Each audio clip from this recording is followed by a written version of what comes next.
Hello everyone, and welcome back to Wiki Reading. Today I'll be reading Death's Game by Kadeox. 1 hour left.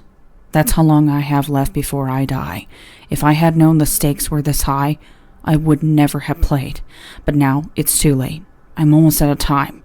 Now that I think about it, if I had played fair with all my opponents, maybe I wouldn't have gotten into this mess. But it's too late now. I'm a dead man walking. Even now, I can feel him approaching. He's so close now. Sorry, I got off track. It's not every day you find out when you will die. But I have to ask you, if you did now, when you would die, what would you do? Would you try to prevent or simply enjoy what days you have left? You never really know how far someone will go to stay alive until they're thrown into this sort of situation. The things you do will both terrify you and the people around you. I know, because for the past month now I've been living on nothing but borrowed time. Time I took from the people around me. It was the wrong thing. I know that, but when you're in this situation, I will tell you right now, you will do the same thing. That I can promise you. Okay, I'm getting ahead of myself again. I should start at the beginning and explain why I'm writing this down. Well, like I said, I'm on a timer, and I need to at least tell someone my story, otherwise there is absolutely no point in this. I need someone, no, anyone, to know my story in case they're in my situation. You can learn from my mistakes. You see, I am a gamer. I don't play video games, card games, or complex physical activities. No. I am what you call a simple gamer. I seek out any competitive game and play until I win, like poker, blackjack, or even charades. I don't care what it is. If there is a prize or just the satisfaction of being better than somebody, then I will play. So a month ago, while I was at the local bar, me and some of my mates were simply hanging out looking to pick up some chicks. The usual Friday night for me and the guys. But before we could get busy, I was approached by a woman with short raven hair, and she wore a business suit with a skirt. She was smoking hot, especially with the glasses. She looked at me and smiled. She raised a finger and gestured me to follow her, so naturally I obeyed. She led me to a corner of the bar and immediately reached into her pocket and pulled out an envelope. She handed it to me, but before I opened it, she stopped me and looked into my eyes. This was the part I started to become afraid because her eyes had no irises. Her eyes were nothing but pitch black. When she spoke, her tone was a mixture between being threatening and calming. All she said was, "Do not open this in public. Inside this envelope is a location to a place you will find challenging. My employer understands you are fond of games and wants to play the biggest game of your life. If you win, you will receive anything you desire. But if you lose, you will lose everything and everyone you know. The choice is yours if you want to play, of course." And within an instant, she was gone. She vanished completely from my senses. I looked down at the envelope. Her employer wanted to play a game. I love to play games. And she said if I won, I would receive whatever I desire. To be honest, I would love to have her forever, or maybe all this guy's money. But then again, why should I listen to her? I told myself. She's just some chick I met. How do I know she doesn't want to mug me or even kill me? Oh, who am I kidding? I have nothing to steal, and as far as I'm aware, nobody wants me dead. So what should I do? That's what I asked myself as I look back to my friends, the smile on their faces. I would give anything to see those smiles again, instead of the rage I see in my nightmares. I was an idiot that night. I wasn't thinking. If I knew what the game was, I would never have listened to that stupid bitch. But I wanted a challenge. So I left the bar without telling my friends goodbye. I walked down the street and into an alley. I slowly opened the envelope and revealed an address. I won't bother telling you the address since that bitch and her employer left a long time ago. Anyway, I went to the address. It was a large hotel with security lined up all across the building, in every window and every street. Whoever this girl's employer is, he must have some serious money, I thought as I walked inside the building. When I entered the premises, the woman was there. She was standing in an elevator and gestured for me to follow. I entered the elevator with her and slowly began the ascent to the top of the building. I turned to her and asked, "So what exactly am I going to be playing?" This was the point of no return because when she looked at me and smiled like she was about to commit a murder. "Well, if I told you your options, it would ruin the fun," she said as the door opened. She stepped into the dark hallway. It was barely lit with only a few lights on. It was enough to see where you were going. I slowly stepped out of the elevator and followed her down the hallway to the door at the end of the hallway. I was careful where I stepped, but as I was walking, I could have sworn I felt something brush against my leg at least 3 times. Maybe more, I can't quite remember. When I finally reached the door, the woman opened it and asked me to enter. If I knew what came next, I would have ran away as fast as I could. Actually, now that I think about it, I'm pretty sure if I did that, I would have been killed by him. As I walked inside the dark room, the door slammed behind me. I quickly turned to the door and realized it was locked. Before I had a chance to question what was going on, a calm but halting voice spoke. "I've been waiting for you to arrive. Please take a seat." In a matter of moments, a lightning bolt struck, and within sync of it, all the lights in the room turned on. I looked behind me and saw a desk with a man sitting behind it. He was dressed in a dark business suit. His hair was short but black, and like the woman, his eyes were pitch black. He was an old-looking man. I originally thought he was about 50 or 60 years old because of his appearance, but the most haunting thing I thought about him were the dark veins on his neck that appeared every few seconds. The man gestured to the chair in front of the desk and smiled. I slowly walked over to him and sat down at the chair. "Before we begin, I should let you know that I'm an expert at games. It's my favorite pastime. The overall thrill of having little chance of succeeding is so amusing." His voice was cold as ice with a hint of murderous intent. I gripped the chair with my hands and tried to relax. I breathed and looked at him calmly. "So, what are we going to play? I should let you know that I've never lost at anything," I said proudly, which made him raise his eyebrows. "I am aware of what you're capable of," he said calmly. He began to reach into the drawer and pulled out a deck of black cards with strange-looking markings on the back of each card. "I've been watching you for a long time, and I have to admit you are good," he said with a smile as he started to shuffle the deck. I sat up straight and looked at the cards. "How long have you been watching me?" He looked at me and grinned. "Since you started playing." My eyes widened at him. I started to laugh. "Sure you have, mister. If you've known about me that long, then you should know I'm an expert at cards, and more importantly, why would you only talk to me now?" He looked at and slammed the cards into the desk and spread them out in a straight line. "I am aware that you are an expert at cards, but we won't be playing cards."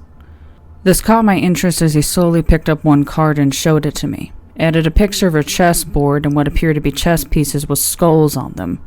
He quickly put the card back in the deck and looked in my eyes. "Here is how this will work. You will draw a card, and whatever card it is will be the game we will play. Some will be simple, some will have dangerous rules, but there are also some games you would not have heard of. Pray you don't get one of those," he said in a serious tone. I looked at the cards. "Why not?" I asked him quietly. He looked at me with a look of annoyance. "Because if you do, you will not be the same." He began to slowly shuffle the deck again. He then quickly slammed the cards on the desk and laid them out in a straight line. He sat there and waited for me to pick. I looked over every card and they were all the same. There was no way for me to tell which one has what. I didn't even know what most of these games were going to be. Which one, I asked myself. I raised my hand and slowly hovered over it. I began to pray it was an easy one. The words he said started to echo in my mind. I don't know why I was so worried. I mean, I had beaten everyone and this old fool should be easy, but I think it was the fact that I didn't know what the game was that was most terrifying. I slowly lowered my hand to a card in the middle and picked it up. My eyes were clamped shut as I raised it to my face. I opened my eyes, and what I saw I didn't understand. It was a picture of a man standing in the center of the card, but he was surrounded by ghosts who looked like they were screaming at him. I looked at the man, and he was curious to see what I got. I handed the card to him, and he looked. The man smiled wide and said in a vicious tone, "Well, consider your life over, my friend. Now you are on a timer." I was confused, and he knew it. He lowered the card for me to look at. "This is Death's game. The object of the game is to outlast your opponent." I still didn't understand the game, but I noticed that on my wrist a set of numbers started to appear. It looked like a timer with the numbers 1, 24, 60, 60. The timer started to count down. I was shocked by the initial appearance, but now it was ticking down. I turned to the man in shock when noticed on her wrist was a timer as well with the same amount of time and was also counting down. Here is how the game works. We each get 2 days to begin with, but the timer will slowly go down and indicate how long we have left. However, the objective of the game is to outlast the other, so in order to gain time, you need to sin. I shook my head in confusion on what he meant. He raised a finger at and pointed it at me. In order to gain more time, all you need to do is perform an act of sin. For example, if I rob someone, I would gain about 30 minutes. But if I were to kill someone or torture an animal, I would gain an hour or more. It ultimately depends on how bad the act is. I sat there in shock and shook my head. No, I don't want to do this. I don't want to play this game. How do I stop this?" I screamed at him, but he just laughed in amusement. "You can't stop. Once the game begins, it can only stop when the other person is dead." I looked at him with wide eyes. I looked to the timer and started clawing at it with my fingers, but all I did was create some small cuts. I winced in pain and looked at the man with anger in my eyes. He stood up and spoke in an annoyed tone. "Look, you were the one who wanted to play, not me. Besides, even if you didn't show up, I would have had my assistant go and find someone else for me to play with." I was shaking uncontrollably as I watched him walk over to me and patted my shoulder softly. He started to walk out of the room. "You did this to yourself, you know." I sat there and heard the door open, but I turned and screamed at the top of my lungs. "Wait! Who are you?" He turned and looked at me. He smiled wide and spoke one last time before vanishing into thin air. "You know who I am. After all, we're playing my game." And in an instant, he was gone. I stood up and looked at the timer. 1, 23, 57, 32. I was playing a game, and all I needed to do was win to outlast him. Once it was over, I could move on with my life. I walked down the hallway and went down the elevator. Once I was on the ground floor, I noticed all the security was gone. They must have left with him. I slowly made my way out of the hotel and onto the streets. All I had to do was sin, and I could gain more time, but the less serious the deed, the less time I would receive. So for the first day, I simply stole some things from a grocery store and went home after that. But all I got was 1 hour. It wasn't enough time. At that point, I only had a day and 3 hours, so I amped up my deeds. I stole from some homeless people, which got me a few hours. But then at that point, I realized I needed to do more than just steal. I looked over the street I was on and saw a prostitute. It was late at night, so these girls would usually come out a lot. I walked up to her and asked her to service me in a nearby hotel. When we got there, I did the deed with her. Surprisingly, this got me an hour. But I was running out of time, so when she had her back turned, I got an idea. I walked over to the kitchen and grabbed a knife. As she walked over and grabbed the door handle and grabbed her from behind and slit her throat. She dropped dead in an instant without a scream or sound. I stood there with the knife in my hand, and within a few seconds, I'd realized what I'd done. I had just murdered a woman without any reason, only to keep myself alive. But you see, that's where this gets interesting, because I checked my timer, and I had a full 24 hours added to my wrist. A full day, and all I had to do was kill this slut, this disgraceful human being. I know what I needed to do now. I went into the bathroom and cleaned myself off all the blood on my hands and face. Once that was done, I left and went looking for my next victim. So I prowled the streets for more sluts looking to get paid so that they could have a good time. I gave them all a real nice time. After a few days of killing, my work started to appear in the paper and on the news. I was becoming famous. You probably would have heard about me if you live in England, but during one fateful night stroll, I had recently taken another victim. I had a whole week on my timer. I was feeling pretty good until I saw a group of people recognize me. It was my friends. They were looking at me with horrified faces as they realized I was covered in blood. In that moment, I knew they were going to call the police. In fact, one of them already had their phone out. But I stopped them, the only way I could. I had 2 weeks of time now because of that. I spent those 2 weeks in my apartment, wallowing in my mistake. I'd killed my friends, people I had known since I was a child. At the time, I was blaming that monster of a man for doing this to me. If I never met that bitch, my friends and all those other girls I'd killed would still be alive. But it wasn't his fault. It was mine. I did this to myself. I did this to myself. I did this to myself. I didn't bother killing anyone else after that day. I betrayed the people I trusted. I could not be forgiven for the things I've done. I am a monster. This game needs to stop. I have to put an end to it. I rang the police a few minutes ago as I type this, and they will be here any second.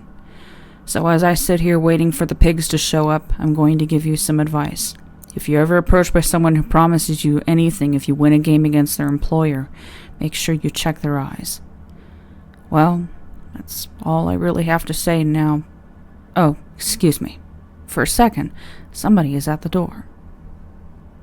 Case number 214-177-858. Date, October 1st, 2014. Reporting officer, Deputy Williams, prepared by CPL Stevens. Incident type, murder. Address of occurrence, 47 Kentish Town Road, London, NW1 8NX, United Kingdom. Evidence, fingerprints taken from door and laptop. Footprint, size 10 Nike Air found in drying paint. Computer found on desk with open Word document. On October 1st, 2014, at approximately 21:32, the owner of apartment 23 dialed 911 and proclaimed to the officer stationed at the time that he was the murderer of more than 30 victims in the past month. He also stated that he was willingly surrendering to the police and that this is not a hoax. Deputy Williams arrived on the scene at around 21:40, responding to the 911 call. He and several other officers discovered the owner of the apartment dead in the center of his apartment. The officer at the scene immediately called in for an investigation unit and searched the apartment for anything suspicious. The investigation team arrived at 21:50. The cause of death was originally believed to be a sudden heart attack. However, upon further investigation, it was discovered to not be the only cause of death.